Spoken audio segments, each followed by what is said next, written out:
سلام. توی این ویدیو میخوایم در رابطه با احراز هویت یا اتنتیکیشن توی ASP.NET Core با هم صحبت بکنیم. با ما همراه باشید. خب اول ببینیم احراز هویت تو حوزه وب به چه شکل انجام میشه. اگر این کاربر ما باشه بخواد سمت یوزر احراز هویتی انجام بده و بعد به دسترسی های دیگه برسه، اولین کاری که انجام میشه یوزر یه دونه یوزر پس سمت اپلیکیشن ما میفرسته دیگه، درسته؟ این اپلیکیشن ما یوزر پس رو میگیره میره سمت دیتابیس، این یوزر پس رو چک میکنه. حالا اطلاعات دیگه، اطلاعات هویتی و هر چیز دیگه که نیاز باشه تو بحث امنیتی همه رو چک میکنه، از دیتابیس نتیجه رو میگیره. اگر نتیجه اوکی بود و همه چی اوکی بود، میاد یه دونه توکن میسازه و میفرسته سمت یوزر. یه توکن. حالا این توکن ساختن دقیقا همون کاری هستش که ما الان میخوایم توی این ویدیو انجام بدیم و اینکه این توکن رو چطور سمت کاربر بفرستیم. در حال حاضر از نگاه ما و یوزر بهترین راه برای اینکه این توکن رو به کاربر بدیم و کاربر خب قاعدتا باید هر موقع به جاهای دیگه سایت میخواد دسترسی داشته باید این توکن هایی برای ما بفرسته دیگه که ما چک بکنیم ببینیم این کاربر همون کاربر هست یا نه. بهترین راه برای این کار کوکی هست. چرا؟ چون شما وقتی این توکن رو توی کوکی میذاری و برای کاربر ارسال میکنی، این کوکی توسط مرورگر به صورت خودکار هی برای ما ارسال میشه. یعنی اگر من یک توکنی رو ساختم و سمت کاربر ارسال کردم، مرورگر این کوکی رو میگیره و ذخیره میکنه و هر موقع کاربر خواست دوباره تو این سایت بره یا دکمه دیگه بزنه و هر ریکوست توی سایت ما خواست انجام بده، مرورگر به صورت خودکار این کوکی رو هی برای ما ارسال میکنه. پس هم کاربر اینجوری خیلی خیالش راحت، خیلی اوکیه، خیلی راحت کارش انجام میشه و هم ما، چون ASP.NET تو بحث کوکی خیلی کار رو راحت و چیز کرده و مشکل امنیتی هم به اون شکل نداره. پس ما اول کوکی رو توضیح میدیم با تنظیمات ساده و بعد پیشرفته و بعد میریم سراغ توکن های دیگه مثل JWT و چیزهای دیگه. پس من الان یک اپلیکیشن میسازم، یک اپلیکیشن ASP.NET Core Web API. چرا فعلا وارد بلیزر نمیشم؟ چون بلیزر گفتیم به HTTP کانتکست و این چیزا دسترسی نداره و یه سری تنظیمات اضافه تر داره. من اول اینجا میام توی API میگم که چطور این پروسه انجام میشه و بعد میریم توی بلیزر تنظیمات بلیزریش هم با هم دیگه بررسی میکنیم. پس من یه دونه وب API میسازم، HTTPS هم نمیذارم. اینجا خودش ببینید حتی یه بخش اتنتیکیشن تایپ داره که میتونه برای شما یه سری پیج اتنتیکیشن هم برای شما میذاره. منتها من همه اینا رو نان میذارم و یک API ساده میذاریم که ببینیم این پروسه کلا چطور انجام میشه. خب این API من هست. ببینیم یه کنترل هم اینجا بیشتره. من این رام بکنم ولی این API منه، این ویدر فورکست که برای حالا یه دیتای فیک میاد به ما نشون میده. من الان میخوام دو تا API بسازم، یه API برای لاگین کردنمون و یک API برای اینکه این لاگین رو تست بکنیم ببینیم آیا این لاگین درست انجام شده یا نه. پس اول میام یه دونه کنترلر جدید میسازم، نیو آیتم، اینجا میزنم API، یه دونه API empty میسازم به نام لاگین. این API لاگین من، آدرسش هم API و کنترل یعنی میشه لاگین. خب یه دونه متد میسازم public async task I action result به اسم لاگین. هر موقع اینو باز کرد کاربر، ما میایم پروسه لاگین رو تو خودش سریع انجام میدیم. خب چجوری باید پروسه لاگین انجام میشه؟ ما گفتیم تو تمام تکنولوژی هایی که قبل از بلیزر هست، مثل همینجا، مثل API، مثل پیج های رزوری قدیمی اینا، ما مستقیم به HTTP کانتکست دسترسی داریم.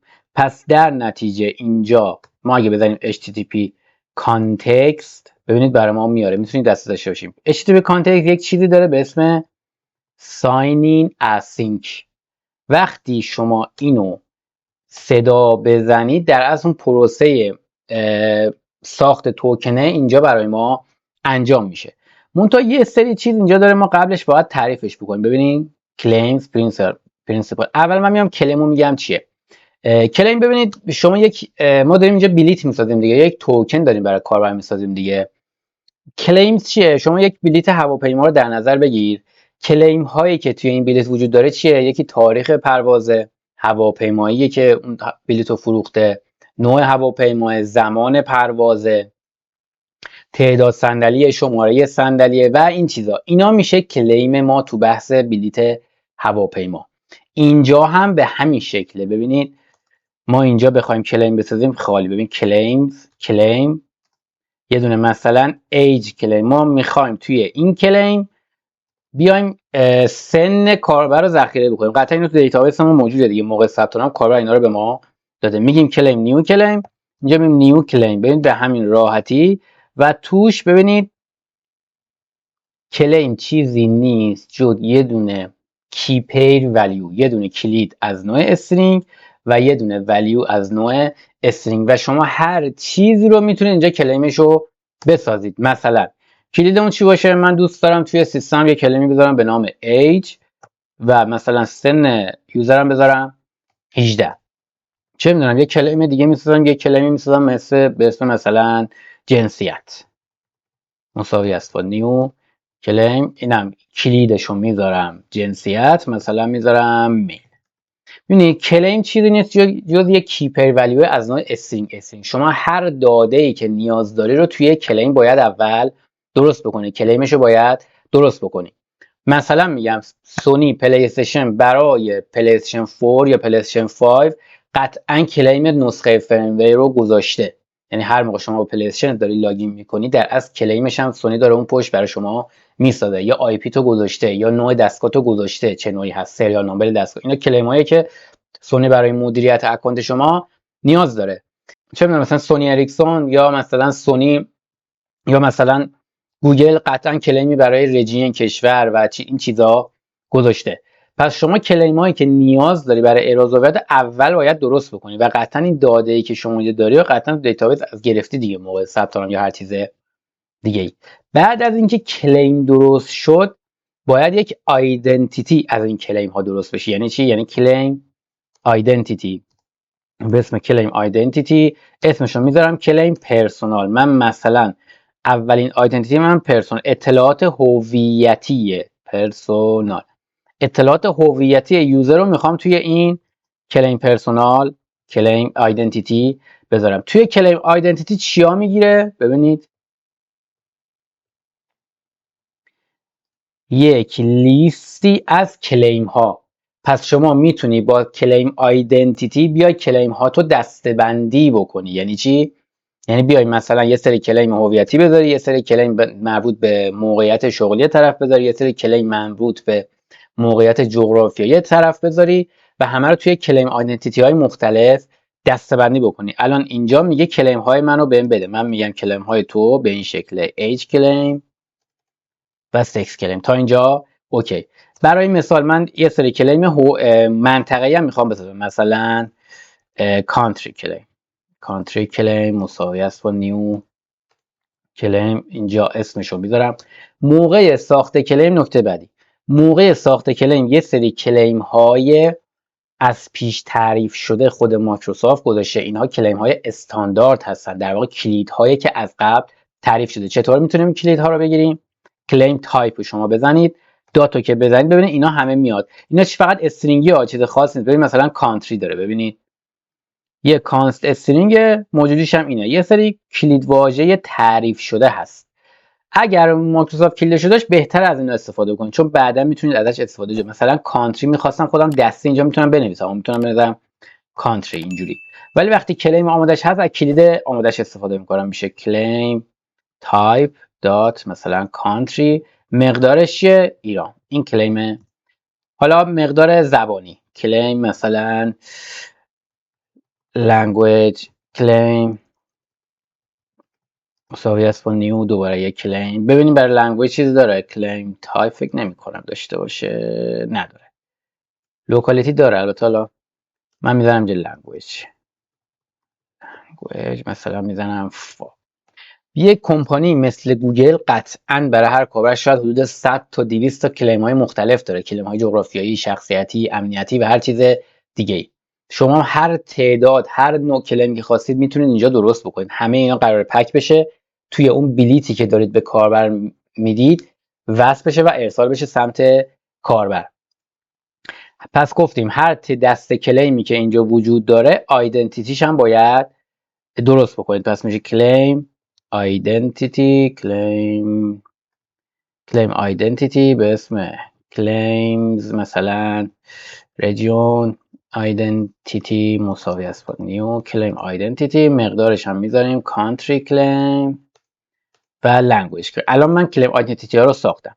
نکته بعدی اینه که اینجا حتما شما باید، من اینجا یادم رفت، یه استرینگ هم از شما میخواد. اینو حتما باید بذارید، اگر نذارید بهتون ارور میده. این استرینگ چیه؟ یه استرینگه که برای راهنمای بعدی خودتونه که میگه آقا این authentication تایپ، این جایی که داره کلیم درست میشه مثلا از کجا بوده. یه توضیح میتونید برای خودتون بدید، فقط نباید خالی باشه، هر چی میتونید بذارید. میتونید مثل تست، مهم نیست. من اینجا مثلا اینجا میزنم مثلا آد بید مثلا سرور 1.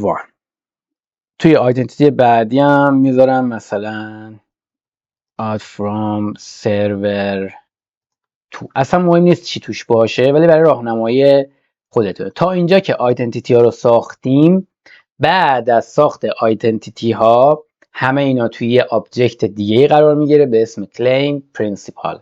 اگه درست گفته باشم claim principal new claim principal. حالا میگه توش چی به من بده؟ ببینید توش میگه یه لیستی از آیدنتیتی ها به من بده. پس این آیدنتیتی یعنی این و اینو که ساختم و حالا بهش میدم. میشه نیو چی بود؟ claim personal claim region identity. تا اینجا من claim principal منو خودمو ساختم. قاعدتا اینا همه از طریق دیتابیس باید گرفته باشه، دیتا الکی شما نه. تا اینجا که claim principal رو ساختم و اینجا توی ساین این دیگه از من چی میخواد؟ claim principal از من میخواد. تا اینجا اوکی. پس در چه principal رو بهش میدم. از نوع async هست، پس await فراموش نشه. تا اینجا وقتی به محض اینکه ما ساین رو زدیم میاد یک کوکی برای ما میسازه و این داده های کلیمی که گذاشتیم رو توی اون کوکی قرار میده و انکریپتش میکنه. تمام این کارا به صورت خودکار انجام میشه. یه انکریپت میکنه و توی کوکی قرار میده و هر موقع سمت کاربر پیامی رو فرستادیم اون کوکی رو برای کاربر میفرسته. الان من اینجا یه پیام بفرستم برای کاربر ریترن اوکی. مثلا میزنیم به کاربر میگیم که لاگین اوکی، لاگین اوکی. تا اینجا اوکی. الان API لاگین اوکی من عملیات لاگین رو داره انجام میده. خب میریم تستش میکنیم.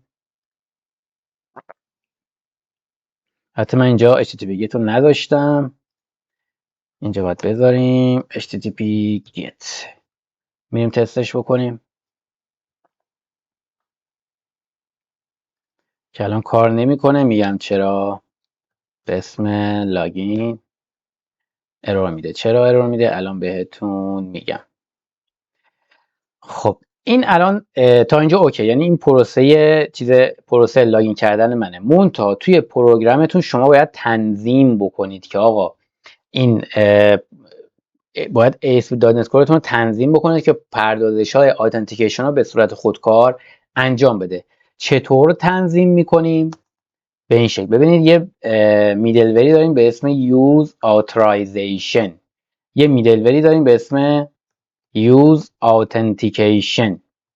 این دوتا رو حتما باید صدا بزنید. کجا باید صدا بزنید؟ قبل از مپ کنترلر. چرا؟ این مپ کنترلر API های ما هست دیگه. ما تو بحث میدلور گفتیم، توی دسکریپشن بحث میدلور، اینا در اصل میدلوره دیگه. اینا همه میدلور، اینایی که اینجاه اینا میدلوره. ما گفتیم ترتیب میدلویر ها درسته. اگر مثلا ما بخوایم از app.use static استفاده بکنیم، یعنی فایل های استاتیک رو بخوایم سرو بکنیم، قطعا باید قبل از اتنتیکیشن باشه. چرا؟ چون فایل استاتیک باید در دسترس همه باشه دیگه. ولی وقتی بعدش باشه اون احراز هویت باید از این فیلتر میدلویر رد بشه، تو استاتیک رد نمیشه و در نتیجه به مشکل میخوریم. پس میدلویر رو حتما ببینید اگر نمیدونید چیه. پس این دوتا میدلویر رو اول از همه باید صدا بکنیم. Use authentication اول و بعد authorization. فرقش چیه؟ authentication یعنی آیا این یوزر اجازه دارد یا ندارد، همین. این میشه authentication. authorization یعنی چی؟ یعنی حالا که اجازه دارد به کدوم بخش ها اجازه دارد، به کدوم بخش ها اجازه ندارد. این میشه authorization. اوکی؟ پس ما جفتشو باید بذاریم. وقتی شما میدلورشو میذاری باید سرویس هاشو هم بذاری. ما گفتیم توی میدلور دسترسی به دیپندنس اینجکشن وجود داره و توی این دوتا میدلوری که ما اینجا داریم باید سرویس های authentication و authorization هم گذاشته بشه. پس میشه builder.service.add ببین add authentication. اوکی؟ ما انواع اقسام authentication رو داریم که الان داریم authentication کوکی رو میگیم که از همه ساده تر و راحت تر هست. با authentication های بعدی هم میاد. پس میشه add cookie. add cookie authentication. من گفتم سرویس authentication رو بذار و تو تنظیماتش کوکی authentication رو بذار. دوباره شما اینجا میتونید دات بزنی و مثلا کوکی مثلا اوات بذاری. اصلا اینا رو ما نمیخوایم فعلا، میگیم فعلا میخوایم فقط کوکی رو بذاریم. وقتی که این کار رو انجام دادیم ببینیم تنظیم دیگه ای وجود نداره. اینجا آیدنتیتی ها رو هم گفتم. خب تمام. بریم که چک بکنیم. API لاگین اوکی. از کجا بفهمیم اوکی؟ من F12 رو میزنم. اگر تا اینجا ویدیو براتون مفید بوده لطفاً سابسکرایب و لایک فراموش نشه. ممنونم. ببینید توی نتورک بریم اینجا تراکنش‌های وبسایتمون رو میزنه. خب ببینید من اینجا یه بار میزنم، اینجا گفت اوکی. خب ببینید چه ریکوستایی داده. ببینید این ریکوست منه که اینجا دادم، این ریکوست منه و جواب اوکی رو گرفتم. این ریسپانده. میذارم میام پایین.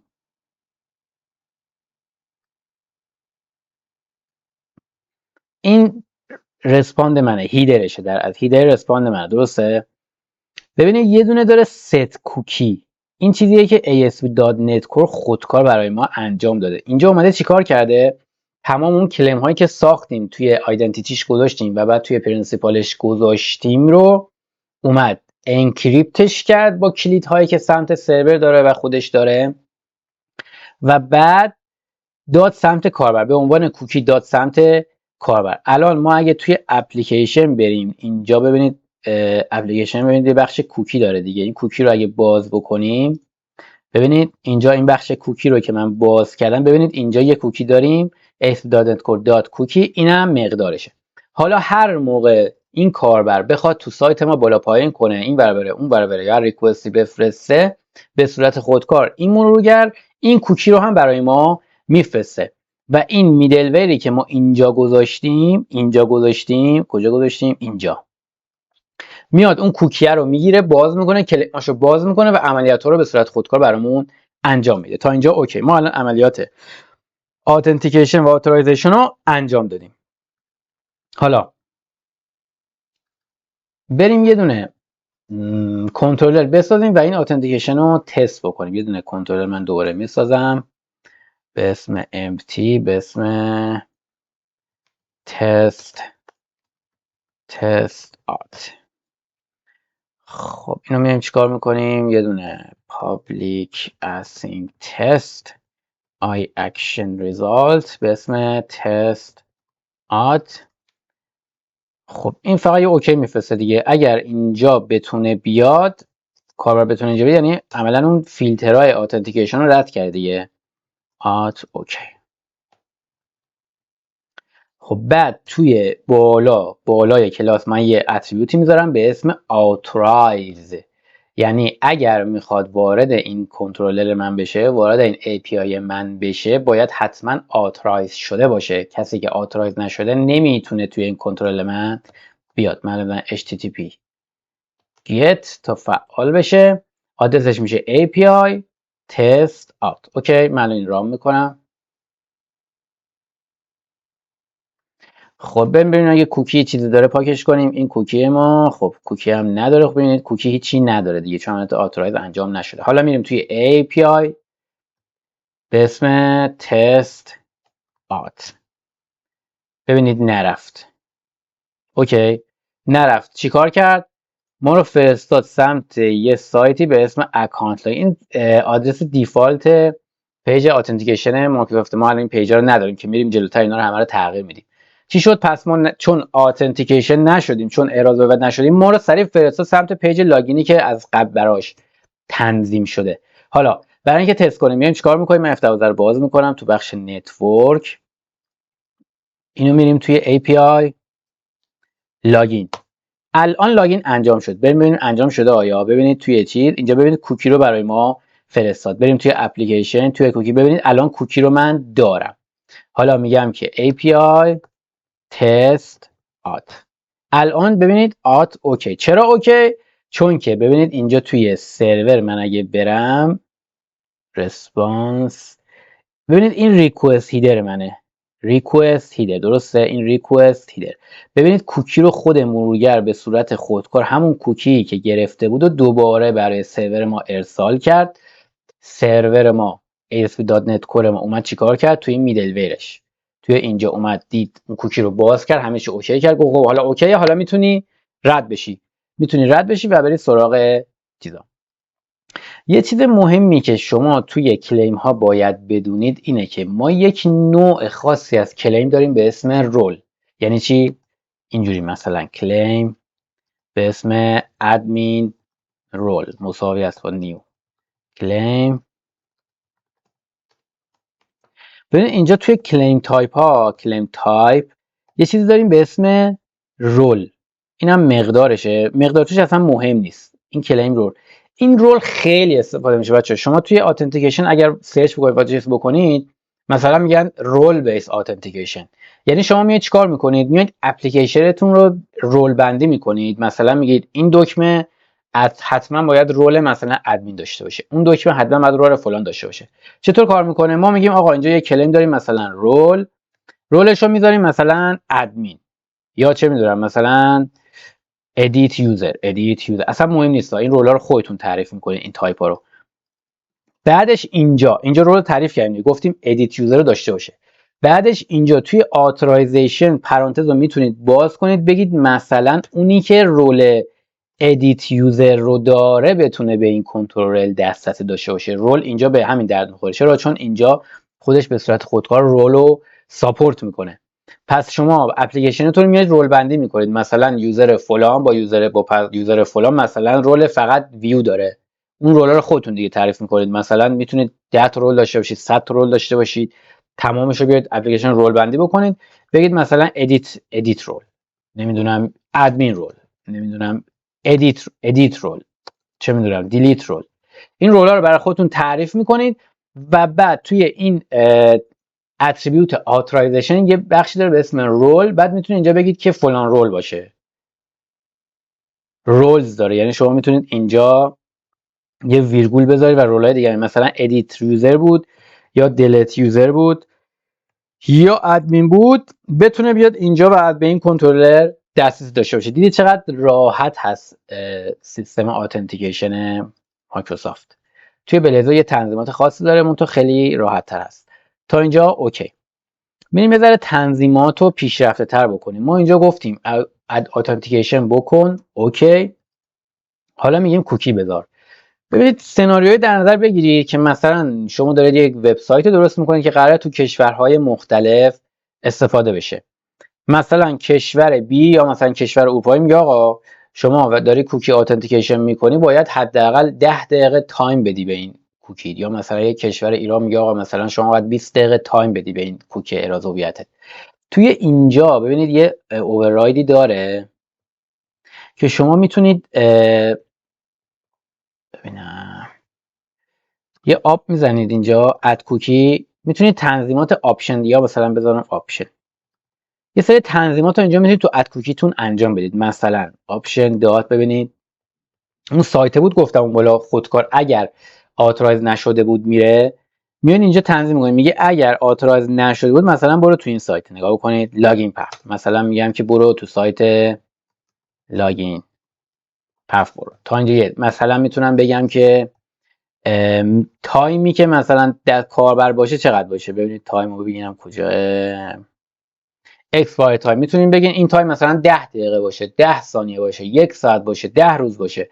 تایم اسپن میگیره دیگه. من مثلا تایم اسپن رو میذارم from مثلا مینات، مثلا میذارم 20 دقیقه. آقا 20 دقیقه این کوکیه معتبره. 20 دقیقهش تموم بشه دیگه غیر معتبر میشه و کاربر میندازه سمت لاگین پف من. حالا اینجا رو من دوباره چک میکنم. خب میذارم API لاگین اوکی.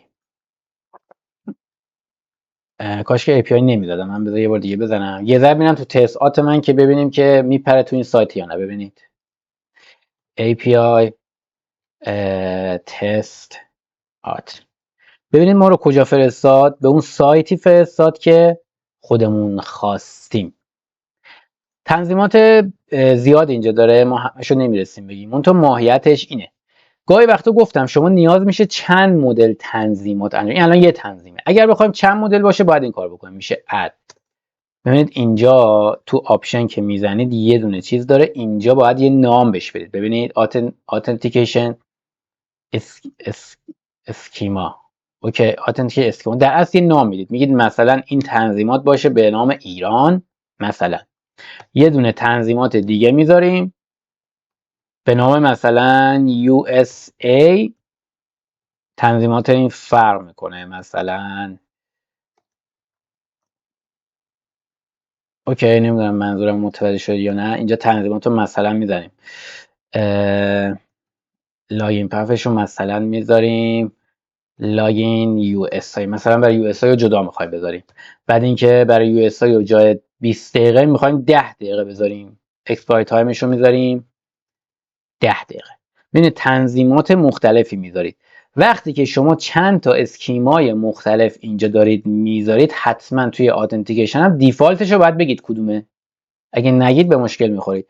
اینجا من دو تا اسکیما دارم، دو نوع تنظیمات احراز هویت دارم برای کوکی. پس در نتیجه اینجا باید بگم که این باید دیفالت باشه یا این. پس اینجا مثلا دیفالت رو میگم ایران. اوکی. وقتی که چند تا اسکیما دارید اینجا باید بگید. ببینید اینجا توی لاگینتون، اینجا که دارید ساین میکنید، اینجا از شما یه اوورلایت داره، اوورلود داره که اینجا ببین اسکیمو از ما میگیره. میگه بر اساس کدوم تنظیمات من بیام و این لاگین رو انجام بدم، انکریپت رو انجام. میگه مثلا بر اساس ایران بیاین اینجا این کار رو انجام بده. بریم دوباره چک بکنیم. میریم توی تست، میریم API تست آوت. نمیاره قاعدتا. اوکی. میریم لاگین پف. لاگین پف برای چی بود؟ برای ایران. میریم توی API لاگینمون، API لاگین اوکی. دوباره میریم تست API. نمیاره. چرا نمیاره؟ بعدیم خب قاعدتا برای رول نباید بیاره. من اینجا رول رو برمیدارم ببینم از همین بود.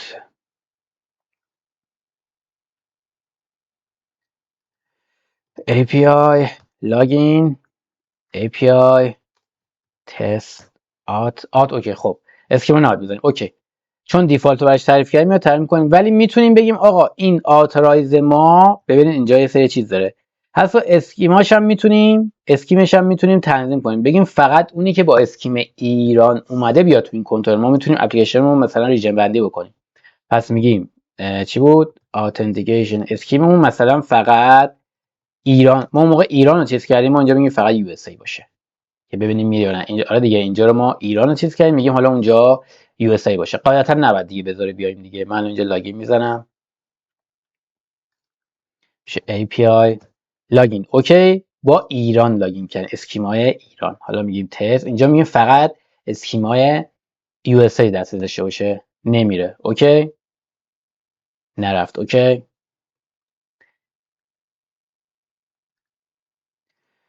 خب این تو بخش کوکی اتنتیکیشن. ببینیم چیز دیگه میمونه. خب تا اینجا اوکی.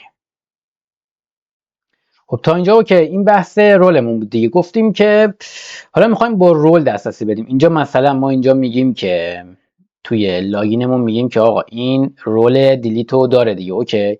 حالا اینجا توی آتورایزیشنمون میگیم که آقا هر اسکیما بود اوکی. اینجا ببین میتونیم بهش رول بدیم، بگیم اگر رول دیلیتو داشت فقط بتونه این عملیات رو انجام بده. میریم چک میکنیم. خب اینو نداشتیم دیگه، ببینید ادمینو که گذاشتیم رولش رو اینجا اضافه نکردیم دیگه، درسته؟ برای همین پس میشه ادمین رول تا اینجا. اوکی.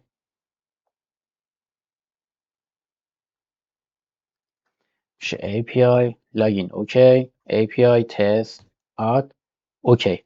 الان من رول رو عوض میکنم، رول رو اینجا عوض میکنم، رول رو میذارم مثلا رول اد.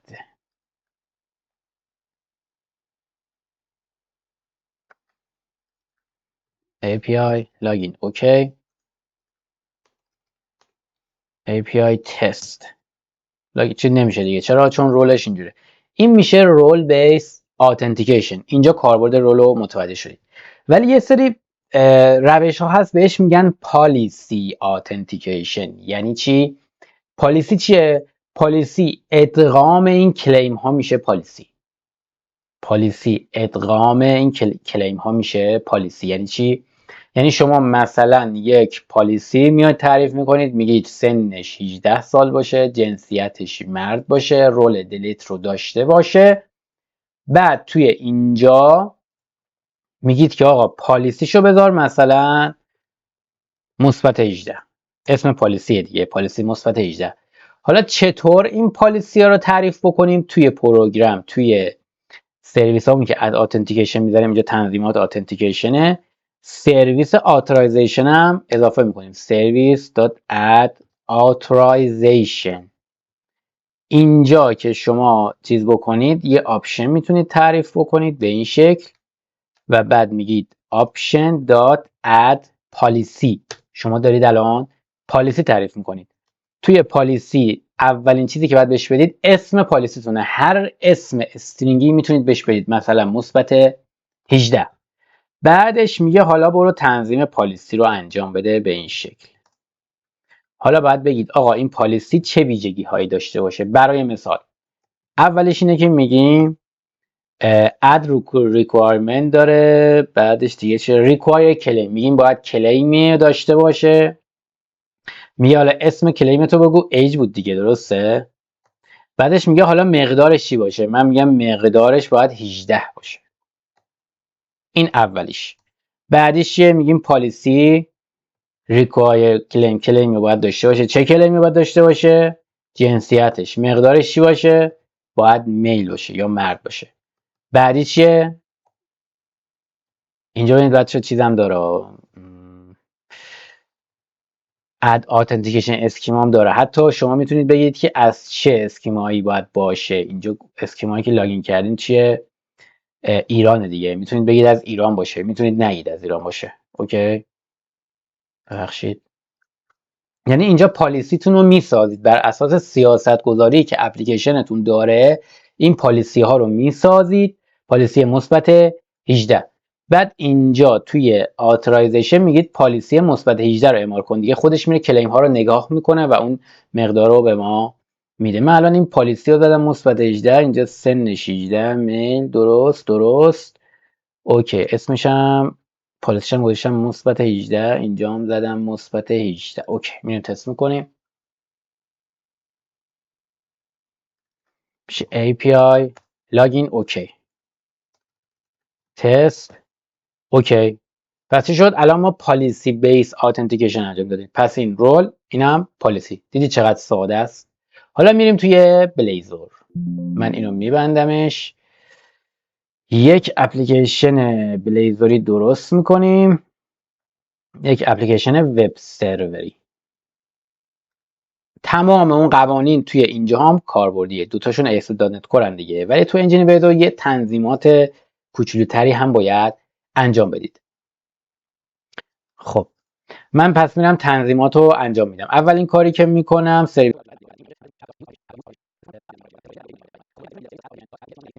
فعلا میخوایم رول بیس بریم جلو، پالیسی نمیریم، پالیسی هم تعریف نمیکنیم. تا اینجا اوکی، همه کار انجام شده. نکته بعدی بچه‌ها، ما توی پیج های بلیزوری نمیتونیم عملیات ساینینی که توی HTTP کاندکسمون انجام دادیم و انجام بدیم. چرا؟ چون بلیزور عملیات، چون بلیزر مستقیم به HTTP کانتکست دسترسی نداره. پس چطور این کارو بکنیم؟ ما باید یک کنترلر بذاریم که HTTP کانتکست دسترسی داره، یوزر پس رو بگیریم، کاربر اگر اوکی بود بفرستیمش سمت کنترلر بیاد اون کوکی رو اوکی بکنه بفرسته سمت کاربر و بعدش بفرستیمش سمت پیجای بلیزرمون. الان برای مثال من اینجا عملیات رو انجام دادم، آتنتیکیشن هم انجام دادم.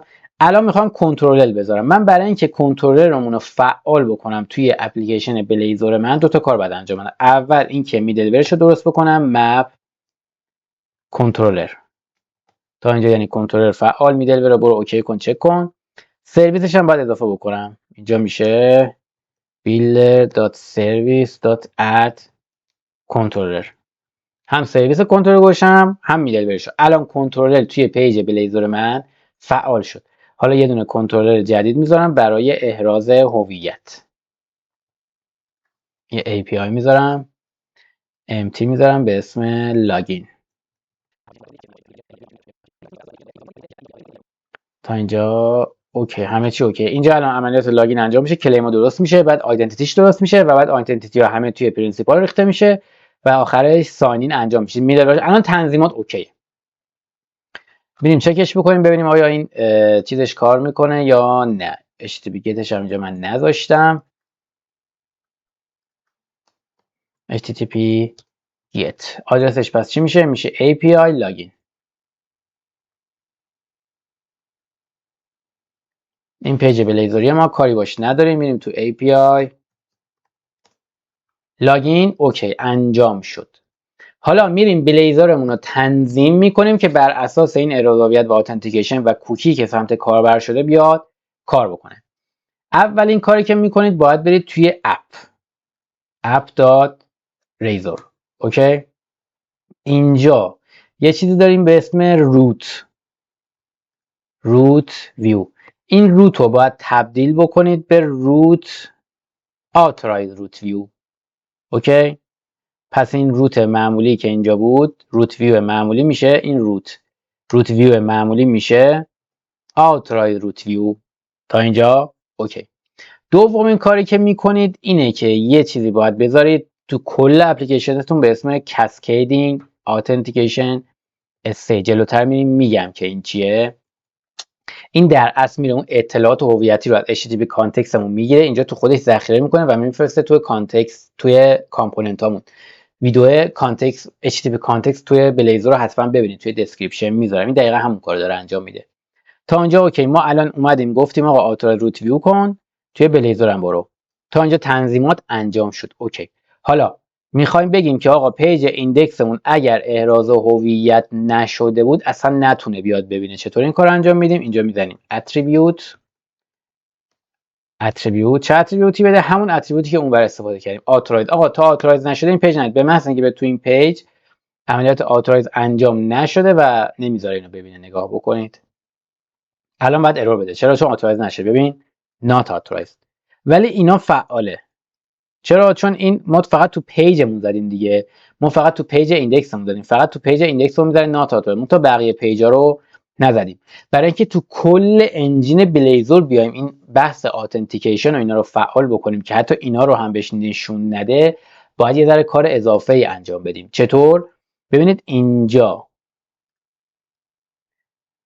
توی authorize root view اینجا تگش رو بسته. من میام تگش رو اینجوری میبندم به این شکل تا این وسطش باز بشه. اینجا یه چیز داریم با اسم، ببینید authorizing، یه تگ داره توش.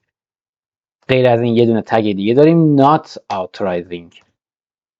اوکی، یعنی اگر authorize داشت میشد، یعنی اون زمانی که داره authorize، گاهی وقتا authorize ممکنه طول بکشه، مثلا با سرور گوگل یا سرور دیگه داره چیز طول میکشه. هر موقع authorizing داشت انجام میشد میاد چیزی که این وسط هست نشون میده. مثلا اینجا میتونید بذاری h1 authorizing یا یک کامپوننت اصلا جدا بسازی که اسپینر رو خوشگل مشکل باشه بیاد این وسط بذارید که به کاربر نشون بده. اگر authorized نبود بیاد چی کار بکنه؟ بیاد بگه مثلا h1 شما اجازه دسترسی ندارید. تا اینجا اوکی. میریم یه بار دیگه چکش بکنیم. شما اجازه دسترسی ندارید. خب ما چون اون تگ اتریبیوت چیز رو توی ایندکس داریم، قاعدتا همین کارو داره انجام میده، داره اینو درست میکنه فقط برای ایندکس هم، ولی چیزای دیگهش بازه. یعنی این در اصل مین لیاوت من بازه، اینو داره بهش نشون میده.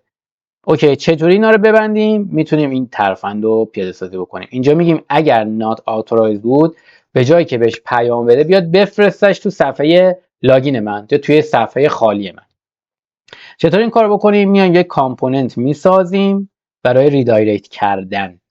پس میگیم اینجا نیو آیتم، یک کامپوننت میسازیم به نام ریدایرکت کامپوننت. گفتیم اولش حتما باید با حروف بزرگ باشه. ریدایرکت کامپوننت. کار این کامپوننت چیه؟ کارش ریدایرکت کردنه. هر موقع این کامپوننت استفاده بزنید در اصل میاد ریدایرکت میکنه. پس یه دونه پروپرتی میگیریم به اسم استرینگ که آدرسمون رو بگیره. مثلا تارگتمون چیه؟ به اسم تارگت. اگر نمیدونید پارامتر چیه، ویدیو پارامتر توی دسکریپشن میذارم ببینید. یه پارامتر تارگت من اینجا درست کردم، خودش هم هیچ ویوی نداره، فقط کد داره. اوکی. بعد میام برای اینکه توی کامپوننت ها ما بتونیم کاربر رو پاس بدیم به جای دیگه، من قبلا تو ویدیوی دیپندنس اینجکشن گفتم یک سرویسی ما داریم به اسم نویگیشن منیجر، به اسم NV اینجا اینجکتش میکنم. نکته بعدی، چون نویگیشن منیجر در از توی بک اندش توی لایه‌های زیرینش داره از جاوا اسکریپت استفاده میکنه، گفتیم قبلا تو ویدیو قبلیمون هر جا توی بلیزر خواستیم از جاوا اسکریپت استفاده کنیم، حتما توی اوورراید آن افتر رندر این کارو باید انجام بدیم. پس توی آن افتر رندر میایم چی کار میکنیم؟ میگیم چیکار کن؟ میگیم ای بابا، میگیم nv.navigate to، برو توی جایی که توی تارگت هم هست، تارگت. اوکی. اینجا رو اگر ترو بکنیم در اصل از انجین بلیزر کاربر رو میکنه میفرسته، مثل میمونه که کاربر بره اون بالا دستی یه چیزی بزنه و اینتر بکنه. اوکی. اگه اینطور باشه کاربر رو از سیشن بلیزر و سیگنال رو میکنه و جدا میفرسته. تا اینجا اوکی. پس هر تارگتی بدیم این به محض اینکه کامپوننتش لود بشه میاد کاربر رو میفرسته به هر جایی که ما بگیم. حالا توی این اپ توی not authorized میایم از این کامپوننت استفاده میکنیم، میشه redirect کامپوننت. تارگتش هم میذاریم، مثلا یه پیجی داریم به اسم چه میدونم مثلا پیج لاگین، که البته الان فکر کنم ما نداریمش دیگه. پیج لاگین، بله. خب الان ببینید تو ایندکس به محض اینکه اومد ببینید پرید اینجا پیج لاگین رو خواست لود کنه، ولی چون نداره اینو دوباره این بخش داره برای ما میاد. چطور این کارو بکنیم؟ میتونیم یه دونه ببینم اینجا میتونیم توی یه دونه مین لیاوت خالی درست بکنیم. پس من یه دونه مین لیاوت خالی درست کنم. اگه نمیدونید مین لیاوت چیه، ویدیوی مین لیاوت رو تو دسکریپشن میذارم ببینید. یه کامپوننت میذارم به اسم empty layout. اوکی. empty layout میاد چیکار میکنه؟ ارث بری میکنه از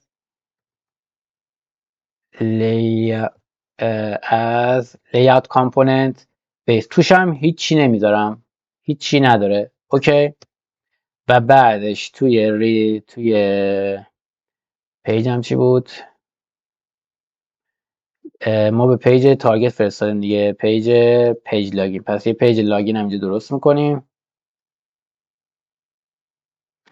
پیج لاگین اینجا درست میکنیم به اسم لاگین پیج.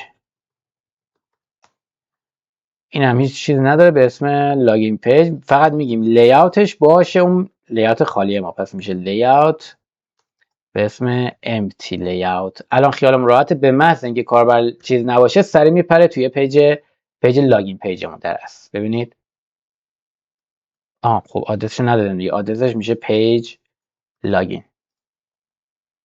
اینجا میشه پیج. اوکی. این پیج لاگین من که لیاوتش هم empty هستش. اوکی. الان هر جا کاربر بخواد بره، ببینید تو ایندکس توی ایندکس اون بخواد بره، ایندکس بود. اینجا ببخشید، اینجا بخواد بره میپره توی پیج خالی. خب طبیعتا پیج های دیگه‌مون هم همین کارو باید براش بکنیم دیگه. بگیم که آقا این پیجو توی مثلا پیج کانت، تو هر پیجی که بخوایم اعراض هویت انجام بشه باید بذاریم دیگه کانتر فلان. این روش پیجمونه. ولی حالا میخوایم توی یه پیج مثلا باز باشه ولی بر اساس رول بخوایم مثلا یه دکمه رو بذاریم یا نذاریم، به قول معروف رول بیس بکنیم. برای مثال من توی پیج ایندکسم اصلا اتریبیوت آتورایز رو نمیذارم که آقا همه بتونن دسترسی داشته باشم. بعد مثلا دو تا دکمه میذارم، مثلا باتن اینو میذارم مثلا add btn primary، یه دونه میذارم مثلا delete، اینو مثلا میذارم دنجر که مثلا خطرناکه پاک نشه حسن. خب بلیزر یه کامپوننتی داره به نام همون آتورایزی که توی چیز من دادم، تو افگار آتورایز ویو. اوکی، میگه آتورایز کن در صورتی که آتورایز بود، در صورتی که آتورایز بود میاد این داخلو نشون میده. در صورتی که not authorized بود بیاد بگه مثلا یه دکمه خالی مثلا نشون بده. مثلا این دکمه رو میزنیم، آن کلیک نداره، مثلا اینجا یه آن کلیک ما گذاشتیم، آن کلیک، این دکمه رو مثلا دیزیبل میکنیم، دیزیبل. اوکی، اینجا رو میزنیم یه دونه آن کلیک میسازیم، میگیم آن کلیک مثلا عملیات ادو انجام بده. بعد بریم متد ادو درست بکنیم، همینجا کدش رو میذاریم، مهم نیست. میگیم async task add، این عملیات ادو انجام میده. اگر آتورایز نبود همون دکمه رو نشون میده منتها دیزیبل و هیچ آن کلیک هم روش نیست. یعنی اگه کاربر بره حتی توی یو آی خودش بیاد دستکاری بکنه المنت های دیزیبل رو بزنه، هر چی همش کلیک کنه هیچ اتفاقی نمیفته. توی آتورایز ما یه چیزی، توی آتورایز یه چیزی داریم به اسم رول. این بحث رول است که گفتم شما اگر رول ادو مثلا داشت بیاد نشون بده، اگر رول ادو نداشت این دکمه رو اصلا بهش نشون میده، یا اگه نشون بده دیزیبل نشون میده. رولز میتونید اینجا بذارید و چیزهای دیگه هم بذارید، رولای دیگه هم بذارید دیگه. ببینم پالیسی هم داره. بله ببینید همون چیزایی که من اینجا توی اپلیکیشن قبلی بهتون گفتم توی آتورایزیشن، اینجا بهتون گفتم پالیسی داره، رول داره، توی بلیزر هم دقیقاً صدق میکنه. اینجا میتونید رول بذارید، میتونید پالیسی بذارید و بلیزر بر اساس اون رول یا پالیسی که داره این دکمه رو به شما نشون میده یا نمیده. این برای وقتی بود که شما توی یو آی یه ذره میخواید اتنتیکیشن یا اتورایزیشن رو انجام بدید، این بحث اتورایزیشن ها. ولی گاهی وقتا نیاز میشه که شما توی کدتون اون اطلاعات هویتی رو بگیرید و یه کاری اگر مثلا قرار نیست انجام بشه رو انجام بدید. چطور این کار رو انجام میدید؟ توی کد ما چطور میتونیم به اطلاعات هویتی کاربر یا اطلاعات آیدنتیتی کاربر دسترسی داشته باشیم؟ همونطور که گفتم ما توی اپ یه چیزی گذاشتیم به اسم Cascading Authentication State. در اصل داره یه چیزی رو برای ما کاسکیدینگ میکنه. اگه نمیدونید کاسکیدینگ چیه توی دسکریپشن ویدیوشو میذارم ببینید. چطور این کاسکیدینگ رو بگیریم؟ یه پروپرتی داره به اسم prop، ببخشید اینجا به اسم prop، از نوع تسک،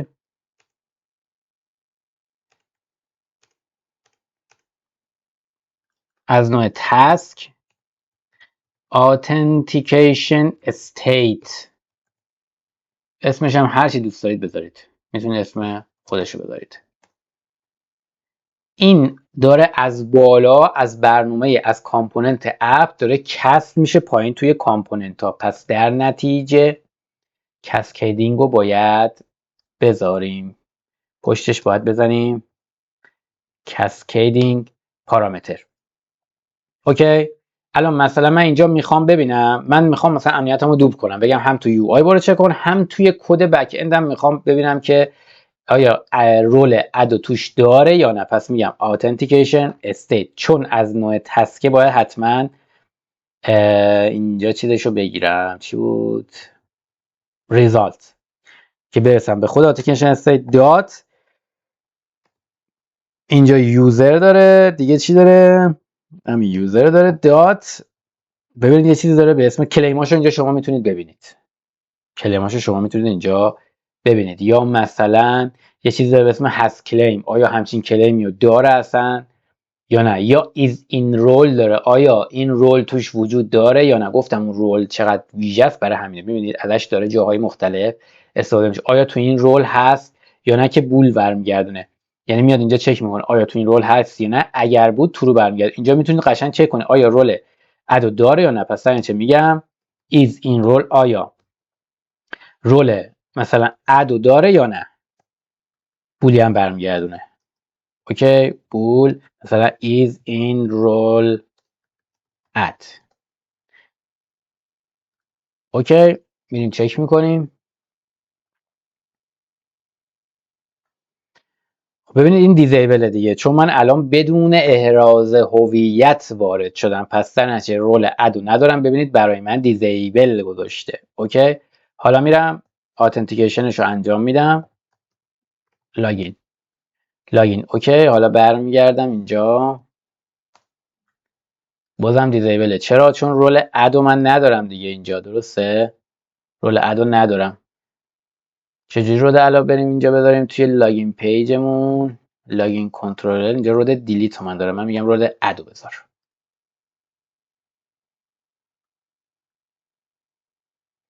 خب اینجا دیلیته چون اترای ارور انجام نشده. میشه API لاگین ارور انجام شد. حالا میرم صفحه اصلی، ادم فعال شد.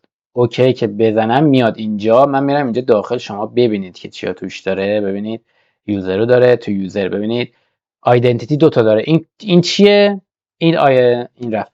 این آیدنتیتی چیه؟ همون چیزاست، ایناست، کلیم آیدنتیتی ها. ببینید دوتا داشت. اوکی، دوتا اینجا داره. ببینید اینجا دوتا آیدنتیتی داره. ببینید اون توضیح گفتم حتما باید استرینگ باشه و این آیدنتیتی مثلا 3 تا کلیم داره. ببینید ایج و میل و رول اد. اوکی، اینجا ایز رول میره چک میکنه آیا میگه تو همه آیدنتیتی، میگه آیا رولشو داره یا نه. ترو فالس، رولش ترو داره. پس چه میرید کارو انجام. میبینید چقدر ساده شد احراز هویت و آیدنتیکیشن و اینا. اینم تو بحث کد. پس تو بحث کد ما باید از کسکیدینگ اینجا بگیریمش و استفادهش بکنیم. دیگه فکر نمی کنم چیز دیگه ای مونده باشه. خب میریم لاگین هم انجام بدیم دیگه. اگر مثلا میخواید صفحه لاگین داشته باشید، من اینجا توی ایندکسم یه دکمه لاگین میذارم. این دیلیت مینیت رو ولش کن. اینجا یه صفحه لاگین میذارم به اسم باتل مثلا لاگین. اوکی، لاگین میکنم. مثلا میذارم کلاس btn دارک. عملیات لاگین رو میخوام توی پیج بلیزورم انجام بدم. ما گفتیم توی بلیزور ما نمیتونیم اون http context.sign اینو صدا بکنیم. چرا؟ چون دسترسی به http context نداریم. پس چیکار بکنیم؟ از API میایم استفاده میکنیم. من الان لاگین API رو اینجا دارم، میخوام کاربر رو بفرستم تو این API. خیلی ساده میام توی پیجم، توی اینجا یه دونه async task میشه async task لاگین. اینجا میگم که نویگیشن منیجر رو اول اینجکت میکنم. پروپرتی نویگیشن منیجر به اسم nv اینجکت میکنم. بعدش میگم که nv.navigate to آدرسش چی بود؟ API لاگین. تا اینجا اوکی. بعدش میگم حالا توی کنترلم میگم به جای اینکه اوکی بفرستی ریدایرکت بفرست. به کجا؟ به ایندکسم. خالی، فکر کنم خالی بفرستم ریدایرکت میکنه به ایندکس دیگه. یعنی اومدم بلیزر اومد از یوزر خودش خارج کرد، فرستاد سمت API دوباره بر عملیات احراز هویت انجام داد و دوباره برگردوندش سمت بلیزر. اینجا فقط نویگیشن حتما اینو باید ببینیم چیا داره. فورس لودش رو ترو میکنیم. خب پس این لاگین هم میزنیم به ایندکسمون. آن کلیک بچه روش های دیگه هم هست که بیای مستقیم فقط انجین بلیزر تو ارائه بهت انجام بدی، ولی اگر این کارو بکنید دیگه تو کنترل و قابلیت های دیگه که میخواید از بلیزر توی بلیزر استفاده بکنید مثل سیگنال آر، مثل در واقع اون هابای سیگنال اینا دیگه نمیتونید از اون روش. حتما بهترین روش همین روشیه که توی HTTP کانتکست شما این کار انجام بدید. خب این لاگین میکنم ارو. فکر میکنم اینجا ریدایرکت رو باید به این شکل بزنیم تا بره توی روت سایتمون. لاگین، بله ببینید اد فعال شد. من یه بار دیگه رفرش میکنم. ببینید هر 100 بارم شما رفرش بکنید چون توی کوکی قرار داده شده عملیات ارائه انجام میشه. این و این خیلی خوب. شما ببینید 10 تا تب هم بسازید، حتی نمیدونم یه پنجره جدا درست بکنید، توی این پنجره جدا اینو بزنید، یه دونه نیو بکنید و اینو بزنید، چون توی کوکی وجود داره این اده ببینید هنوز فعاله و اون اتنتیکیشن شما انجام میشه و این بهترین حالت اتنتیکیشن. میگم روش های دیگه هم تو اینترنت بگردید هست ولی بهترین روش همینه. اوکی این از این. میریم توی JWT. همون JWT چطور کار میکنه؟ اول اینکه ما بخوایم JWT رو فعال بکنیم توی پروگرام که اینجا توی اد کوکی زدیم. اوکی همینطور که اد کوکی داریم باید اینجا بزنیم اد JWT. نمیاره چرا؟ چون نوگت پکیجش نصب نیست. پس میایم اینجا سرچ میکنیم JWT. گفتم JWT برای زمانیه که شما از کلاینتتون از مرورگر نمیخواد استفاده بکنه، از یک اپلیکیشن دیگه میخواد استفاده بکنه. برای مثال من زمانی استفاده کردم توی یکی از پروژه‌ام که قرار بود با یه ادین اکسل ارتباط برقرار کنم. یعنی اون ادین اکسل قرار بود دیتایی از وبسایت بگیره. من مجبور شدم JWT بذارم که وقتی لاگین میکنه توکن JWT بهش بدم. JWT رو توی یه فایلی یا توی رجیستری یا هر جایی ذخیره میکرد کلاینت و ریکوست های بعدی رو میاد تو هیدرش میچسبون و میفرستاد. شما حتما باید این نوگت پکیج رو اول نصب بکنید. Authentication JWT Bearer اینستال. وقتی که نصب کردید اینجا میتونید بگید .add JWT Bearer. اوکی الان شما JWT رو هم اضافه کردید.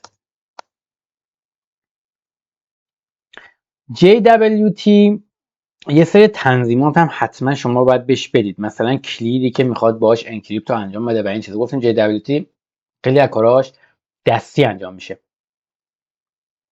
من تنظیماتش اینجا یه جای کپی کردم. ببینید به این شکل هست. شما یعنی اینجا اد JWT رو میزنید یه آپشنی داره و اینجا باید یه سری تنظیمات براش انجام بدید و اینا حفظیه، اصلا چیزی نیستش که بگید یاد بگیریم و فلان. اینا حفظیه. یه بار کدش رو بزنید همیشه ازش استفاده میکنید. یه دونه توکن والیدیشن پارامتر داره که میگه این پارامترها رو شما توی توکنی که دارم میسازم بذار. مثلا یه دونه ایشوور داره، یه دونه آدنس داره، نمیدونم یه دونه ساینینگ کی داره که اینجا یه کلید میگیره از شما. این مثلا کلیدی که من دادم که میگم اینو اینجوری انکریپتش کن که از طریق باید میگیره. و نکته‌ای که داره این سیمتریکیه. یعنی چی؟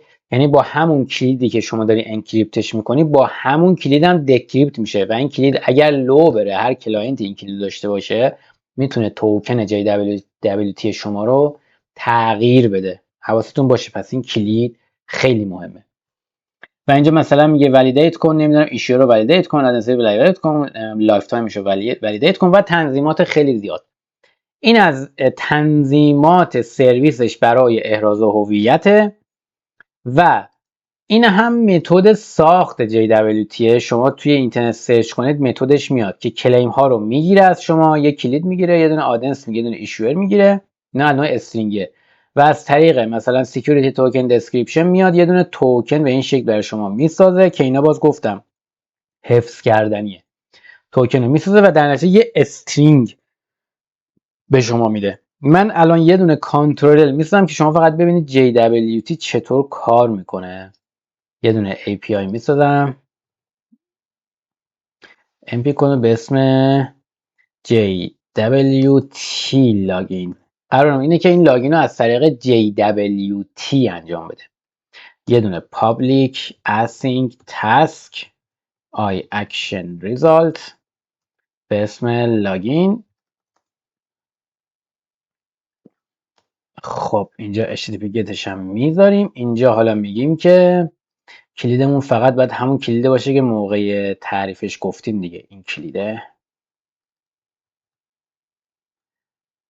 میایم اینجا توی JWT تاکن. خب میگیم که statics dot generate JWT ایشوئرمون باید همون باشه که اینجا تعریف کردیم دیگه. اینا همه باید چیز باشه. ایشوئرمون عباس حسنزاده، آدنسمون عباس حسنزاده، این انکودینگش.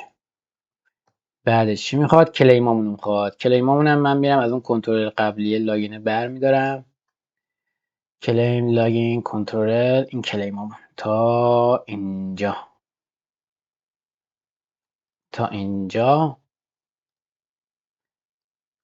اینجا کلیمامون رو تعریف میکنیم. طبق معمول یوزینگا رو میزنیم.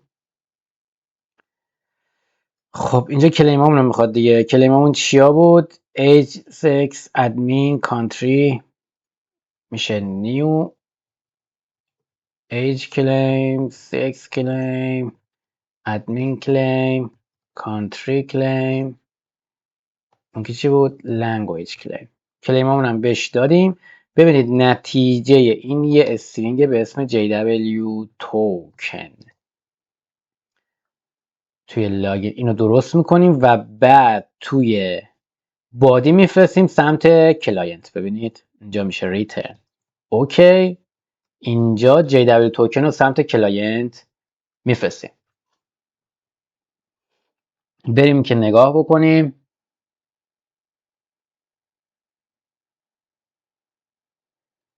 خب API JWT لاگین. ببینید بچه ها عملیات کلیم انجام شد و این یک توکن JWT هست. اینو دیگه سمت کلاینت باید دستی مدیریتش کنیم. گفتم مثل کوکی نیست که خود مرور درست کنه. یعنی شما به عنوان یک برنامه‌نویس باید یک برنامه کلاینتی بنویسید. حالا یا با جاوا اسکریپت اگر وبیه یا اندرویدی یا هر چیزی که دوست دارید. این توکن رو میگیرید و ذخیره میکنید هر جا که دوست دارید. هر جا که دوست دارید ولی جای امنی باشه. ذخیره میکنید و توی ریکوست های بعدی باید توی هیدرتون بذارید. الان من اینو من گرفتم. من اینو کپی میکنم. بریم توی تست آوتپوت. نه تست آتمون اینجا نذاشتیم توی یک خب یه دونه چون این دستی انجام بشه من باید یک کنترل دیگه درست بکنم برای اینکه تست کنیم ببینیم تست آتمون کار میکنه یا نه. پس یک کنترل دیگه میذاریم add new item API به اسم test out.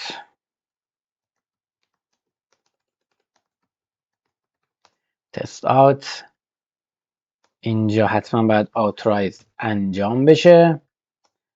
public async task I action result به اسم test out ریترن میکنه اوکی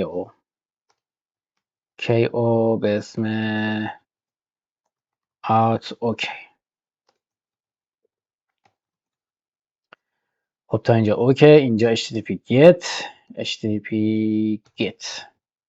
خب حالا چطور این کار رو انجام بدیم؟ چطور این ریکوست رو چون دستی باید بفرستیم؟ من از یه اکستنشن خیلی جالبی به اسم تاندر کلاینت توی ویژوال استودیو کد نصب میشه استفاده میکنم. خب یه ریکوست جدید میزنیم. اپلیکیشنمون هم ران میکنیم. اپلیکیشن بلیزوری رو داریم این کارا رو باهاش انجام میدیم. خب نکته بعدی اینجاست که ما الان دو تا روش احراز هویت تو بخش اتنتیکیشن انجام دادیم. وقتی که دو تا میشه یعنی یکی بیشتر میشه باید یه سری تنظیمات دیگه انجام بدیم. اون تنظیمات چیه؟ به این شکله باید بگیم دیفالت اتنتیکیشن اسکیممون باید بگیم چیه. خب اسکیمامون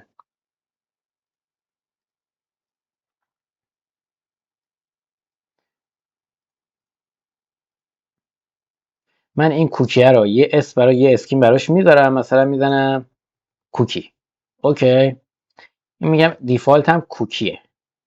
کوکی درست نمیشم؟ آره. بعد دوباره آپشن داد دیفالت آتنتیکیشن اسکیم، اینم میزنم کوکی. آپشن داد یه دونه چالش داره، ببینید دیفالت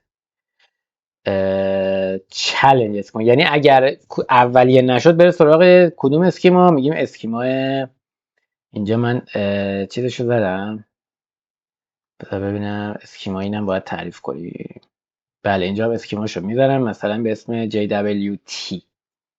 چالش اون میشه JWT.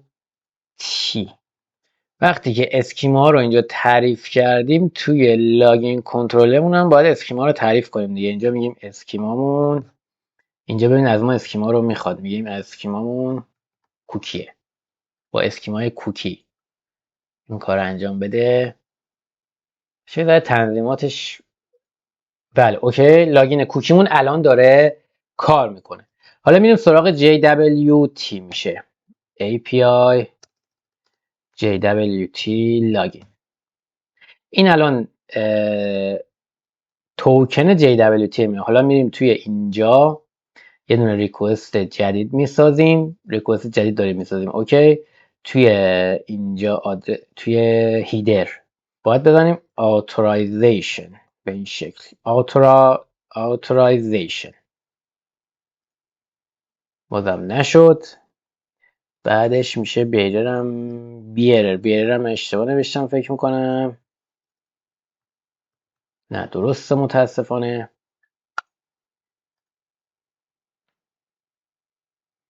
خب احتمالاً تنظیمات اینجا مشکل داره توی اپ. خب بچه این مشکلی بود، اوکی شد. ببینید توی هر کنترلر یا هر سرویسی که شما میخواید از طریق JWT این ارور باید انجام بشه، باید بگید توی اتنتیکیشن اسکیما تو تب اتریبیوت اتوریزیشن باید بگید از اسکیمای JWT استفاده کن. این JWT رو من کجا تعریف کردم؟ توی اینجا گفتم از JWT بیرر کن به ما اسکیماش JWT و آپشناش فلان باشه. الان نگاه بکنید اینجا رو، من الان یه دونه JWT لاگین الان میخوام بفرستم و بگم. این لاگین میکنم، الان این JWT رو من گرفتم، این JWT من، اینو من الان کپی میکنم و حالا میخوام بفرستم این سمت سرور تست کنم ببینم آیا این توکنی که من داده کار میکنه یا نه. ببینید دارم توی کنترل تست آت میفرستم، درسته؟ با هیدر اتورایزیشن، بعدش واژه بیرر فاصله و بعدش توکن. پس از اینجا به بعد توکن جدیدمو میذارم و سند میکنم. ببینید نتیجهش اوکی شد. اوکی شد و اینم رسپاندم که هیچ آت اوکی. اینم بحث JWT. گفتن JWT برای زمانی که شما کلایتتون با مرورگر در ارتباط نیست یا یک اپلیکیشن جدا داره. خسته نباشید تا